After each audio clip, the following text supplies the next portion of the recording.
Assalamualaikum warahmatullahi wabarakatuh. Apa kabar pemirsa Selebes TV? Senang rasanya saya Febrian bisa kembali menjumpai Anda dalam program obrolan Karebosi. Pemirsa, kalau kita melihat dari kasus Prof. Nurdin Abdullah atau NA yang menimpanya banyak membuat hati masyarakat ini sedikit terpukul karena memang menyukai sosok beliau. Nah, lantas bagaimana pandangan para pengamat terkait dengan kasus NA yang terjerat dengan KPK, tentunya kasus OTT. Saat ini kita sudah terhubung bersama dengan Bapak Dr. Sawedi Muhammad, pengamat politik. Apa kabar Pak Sawedi? Alhamdulillah, kabar baik Mas Ade. Iya. Kemudian kita juga sudah terhubung bersama dengan Bapak Muhammad Nur, selaku pengamat hukum. Apa kabar Pak Muhammad Nur? Alhamdulillah, baik. Alhamdulillah. Tadi kita sebenarnya sudah terhubung bersama dengan Bapak Mas Riyadi, tapi sepertinya terputus dikarenakan jaringan. Kita tunggu saja, nanti beliau akan gabung di pertengahan. Kalau gitu saya pertama ke Bapak Muhammad Nur dulu deh. Bapak Muhammad Nur, kalau kita lihat sejauh ini, bagaimana Anda melihat kasus yang menjerat NA? Seperti apa sih ini kasusnya dan bagaimana ini prosesnya? Kok lama sekali juga ini kalau kita lihat, Pak Muhammad Nur? Ya, terkait kasus yang menimpa Pak Gubernur Sulawesi Selatan, ya, saya tidak terlalu begitu mendalami, tapi saya memahami beberapa hal dari penangkapan itu. Ya, dengan berbagai pemberitaan, bla-bla yang ada di media, ya, bahkan ada pro dan kontra terhadap penangkapan itu. Maka kita harus melihat dari sisi hukumnya, apakah penangkapan itu sesuai dengan prosedur, ya, standar operasional KPK, atau ini tidak sesuai dengan aturan hukum yang seharusnya ada. Nah, ini yang kontroversi di kalangan masyarakat, ya. Maka OTT itu dilihat dari sisi hukumnya, yang mana yang dimaksud dengan OTT. Nah, kalau di OTT itu bisa dilakukan penangkapan orang itu pada saat transaksi ada di TKP atau tidak ada di TKP tetapi ada indikasi penyuruhan, ya, penyuruhan, ataupun juga ada indikasi keterkaitan dengan itu. Akhirnya orang yang ditangkap itu di TKP memberikan petunjuk-petunjuk siapa yang menyuruh. Tetapi ini adalah asas praduga tak bersalah, tentunya harus digunakan itu. KPK juga harus menggunakan kalimat itu. Kenapa? Karena ya sekalipun OTT, karena Pak Nurdin tidak ada di TKP. Berbeda kalau umpamanya beliau ada di TKP. Ya, makanya sangat disayangkan kalau umpamanya ini ada indikasi KPK melakukan tindakan itu di luar daripada standar. Kenapa langsung dilakukan penangkapan atau tidak dijadikan sebagai saksi dulu? Itu yang harus dijadikan sebagai. Dari sinilah muncul image ataupun juga kontra terhadap penangkapan itu. Kenapa beliau dilakukan penangkapan tidak dipanggil sebagai saksi dulu? Langsung dilakukan penangkapan seolah-olah ada di TKP tempat kejadian perkara. Nah, ini yang jadi bola liar di Sulawesi Selatan. Makanya kalau ada yang di masyarakat Sulsel yang tidak setuju dengan itu, karena dari situnya, ya kan? Dari situ. Harusnya beliau dipanggil sebagai saksi, bukan dipanggil sebagai tersangka. Kan itu kalau hukum yang kita pahami di Indonesia, ya. Karena tidak ada di TKP. Berbeda kalau dia berada di TKP, lalu kemudian beliau langsung diambil di TKP, ya sudah, bukan lagi asas praduga tak bersalah, tapi mungkin sudah dijadikan sebagai tersangka atau dilakukan penangkapan. Ini menjadi tanda tanya menurut saya, bahwa sehingga sangat wajar ketika masyarakat Sulsel melakukan perlawanan bahwa penangkapan ini dipaksakan. Ada yang beranggapan bahwa ini jebakan dan lain sebagainya. Sangat wajar karena penangkapan itu menurut saya, ya, bahwa tidak sesuai dengan standar KPK dalam melakukan penangkapan, kan begitu. Baik, terima kasih Bapak Muhammad Nur atas pendapatnya. Saya ke Bapak Mas Riyadi. Oke. Pak Mas Riyadi, kalau dilihat dari sisi pemerintahan yang ditinggalkan oleh Prof. NA, tadi kita sudah lihat sisi hukumnya. Kalau sisi pemerintahannya seperti apa nih Pak Mas Riyadi menanggapi dari kasus yang menjerat Prof. NA ini? Baik, Bismillahirrahmanirrahim. Assalamualaikum warahmatullahi wabarakatuh. Waalaikumsalam Salam. warahmatullahi wabarakatuh. Selamat siang Pak Sawidi dan Pak Muhammad Nur. Dan ini Siap. ada dua Muhammad Nur ini, kita sama-sama siang hari ini. Ya. Siap. Abang. Dan pemirsa Televisi TV dimanapun berada, alhamdulillah siang hari ini kita bisa bertatap bersua melalui Zoom meeting ini dengan saluran Televisi TV mempertemukan kita, semoga menjadi berkah. Sedianya Pak, pemerintahan itu tidaklah tergantung kepada orang per orang, walaupun di lain sisi tidak pilih. Ya. Oleh karena sistem pemerintahan kita dalam memilih kepala daerah dalam satu paket dengan wakil, maka dalam menjalankan tugas dan fungsinya sebagai kepala daerah itu pun juga satu paket, ya.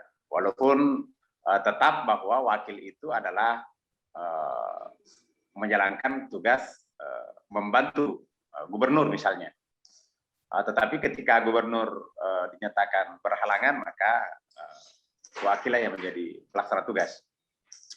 Oleh karena ini terjadi kasus di Sulawesi Selatan, di mana kapasitas leadership itu sangat ditentukan oleh kapasitas individu seorang leader.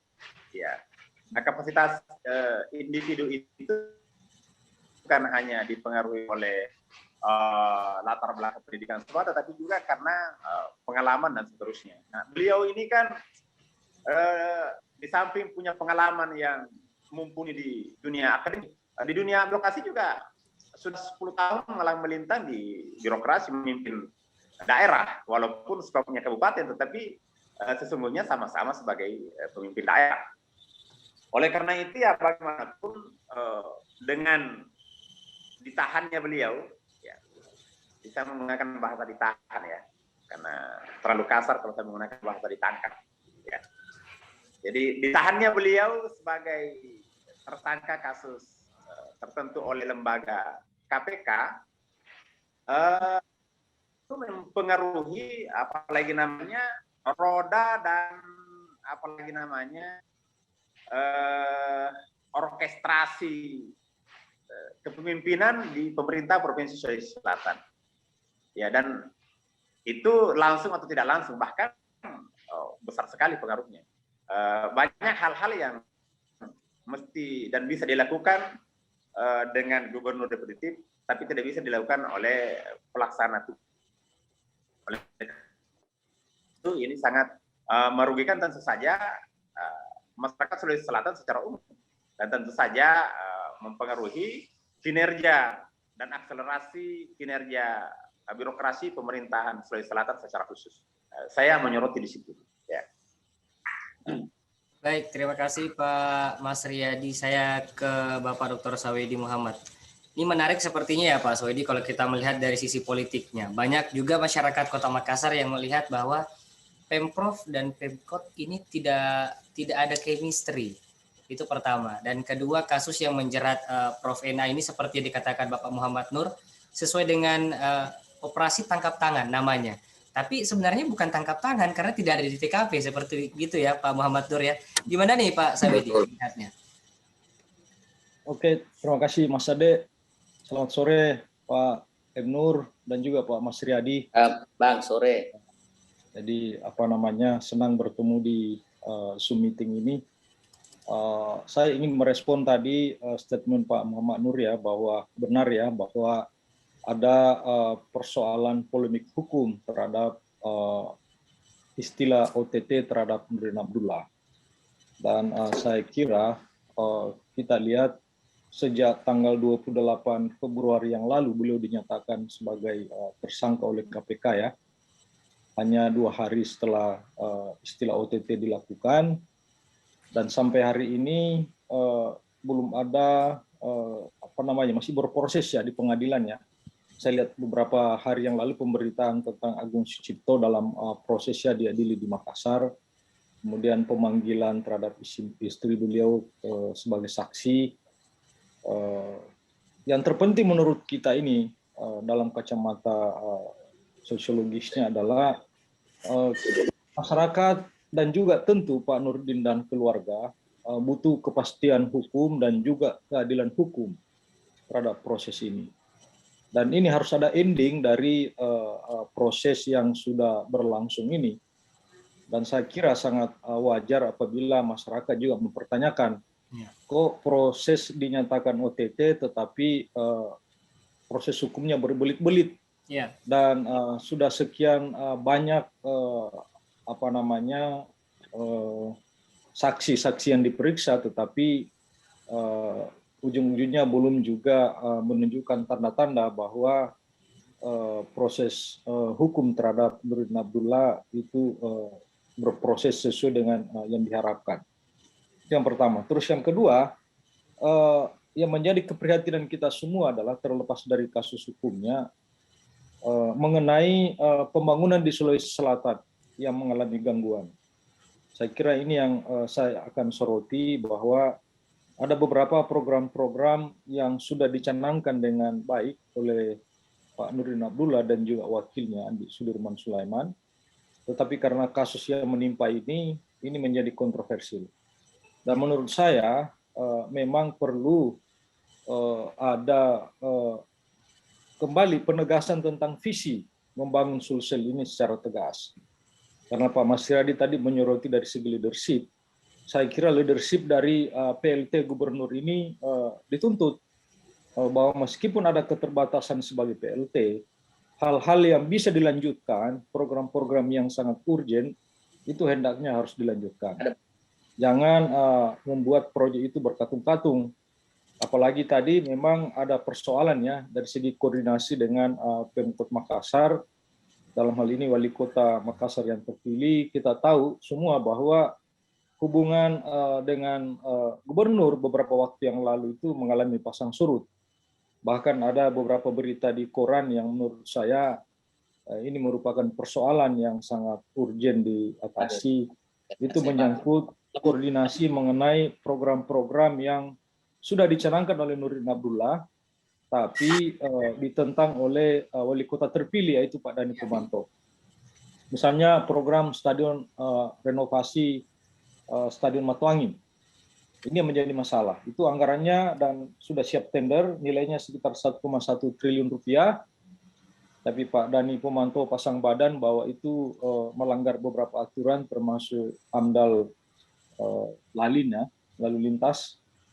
Kemudian juga ada masalah dengan RT RW menurut beliau. Kemudian juga proyek Twin Tower di CPI. Tower. Itu anggarannya juga sekitar 1 triliun, DPRD sudah oke, kontraktornya sudah siap, tapi juga bermasalah di hall. Kemudian Stadion Barombong, ini juga Stadion Barombong ini menyisakan persoalan yang sangat pelik, karena dana pemerintah, dana negara sudah mencapai 225 miliar, tapi progresnya baru setengah. Dan ada kasus, ini kasus yang menurut saya sangat urgent diselesaikan oleh PLT dan juga wali kota, bahwa tanah itu masih status kepemilikan developernya, yaitu GMTDC. Nah, gimana mungkin pemerintah provinsi membangun aset di sebuah wilayah, sementara tanah yang ditempati membangun itu bukan aset pemerintah provinsi, tapi aset perusahaan orang lain gitu. Saya kira ini masalah. Kemudian ada mengenai Masjid 99, Kubah 99. Itu dana pemerintah provinsi itu sudah 176 miliar. Dan sampai hari ini tidak jelas apakah itu dilanjutkan atau seperti apa. Nah, dana-dana yang sebesar ini tentunya semestinya dirasakan manfaatnya oleh masyarakat Sulawesi Selatan. Tetapi karena persoalan leadership tadi, kekosongan kepemimpinan, maka keseluruhan proyek yang nilainya triliunan itu menjadi terkatung-katung. Saya kira kita semua dirugikan oleh kondisi seperti itu, dan yang pertama himbauan saya kepastian hukum terhadap status Nurdin Abdullah semestinya cepat diproses. Kemudian sementara itu PLT Gubernur ini harus sigap nih berkoordinasi dan mengambil sikap terhadap program-program yang memang harus dieksekusi sesuai dengan RPJMD yang sudah disahkan oleh DPRD. Saya kira semestinya harus dilakukan. Dan saya kira itu harapan kita semua. Karena kalau menunggu sampai proses hukum itu, sampai ingkrah, saya kira itu prosesnya bisa lama, bisa jadi bertahun-tahun. Sementara proses pembangunan ini tidak bisa menunggu. Sama umpamanya dengan proyek rel kereta api lintas kabupaten. Ini progresnya juga sangat memprihatinkan. Sudah 2-3 tahun proses pembebasan lahan tidak selesai. Jadi saya kira yang dirugikan adalah masyarakat Sulawesi Selatan. Dan saya kira ini Mas Ade yang perlu didiskusikan bersama-sama ke seluruh stakeholder, baik PLT Gubernur maupun juga Wali Kota Makassar, itu mestinya berkoordinasi bersama, tentukan sikap, lanjutkan apa yang bisa dilanjutkan. Kalau ada perizinan yang belum ada, itu dituntaskan. Saya kira hanya dengan cara kolaboratif governance, ini semua program ini bisa dijalankan dengan baik. Saya kira demikian, Mas Ade.